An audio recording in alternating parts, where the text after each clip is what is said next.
آپ کا لباس اور آپ کی گفتار آپ کی شخصیت کا آئینہ دار ہے۔ تحریر سعدیہ بٹ۔ جاب کے ابتدائی ایام میں ٹریننگ کے ہفتے میں ایک انسٹرکٹر کا ایک جملہ آج تک ذہن میں گونجتا ہے۔ انہوں نے کہا تھا، being a banker your dress and address both will be your impression. لیکن بینکنگ کے علاوہ بھی یہ ایک عالمگیر حقیقت ہے کہ لباس اور زبان ہمارا تعارف ہوتے ہیں۔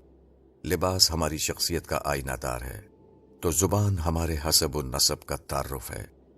لباس میں صرف سطر چھپانے کے کپڑے شامل نہیں، فی زمانہ پرسنل گرومنگ بھی لباس کا ہی حصہ ہے۔ ہمارا لباس جوتوں اور آرائش کے دیگر سامان کے ساتھ مل کر مکمل ہوتا ہے۔ ہم خود کو کس طرح کیری کرتے ہیں، اس کا باریک بینی سے مشاہدہ کرنے والا ہماری شخصیت کی چند پرتیں آرام سے اتار سکتا ہے۔ گفتار میں دیکھنا ہو تو اختلاف کرتے ہوئے رویہ دیکھنا بنتا ہے۔ ہم لوگ شائستگی میں بناوٹی ہوتے ہیں۔ ہمارا اختلاف ہمارے حسب و نسب کا تعارف ہے۔ جن سے محبت ہو یا جن سے دشمنی نہ ہو، ان کے ساتھ اچھا رہنا کوئی بڑائی نہیں۔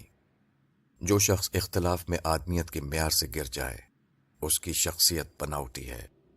میں سمجھتی ہوں کہ ہمیں ساتھ رہنا تو نہیں آتا، ہمیں اصل میں جدا ہونا بھی نہیں آتا ہے۔ ہمیں محبت کرنی نہیں آتی، لیکن ہمیں اصل میں نفرت کے ابجد سے بھی آگاہی نہیں۔ ہم اختلاف نہیں کرتے، مخالف بنتے ہیں۔ کم ظرفی کم نصیبہ ہے، فخر کی بات نہیں۔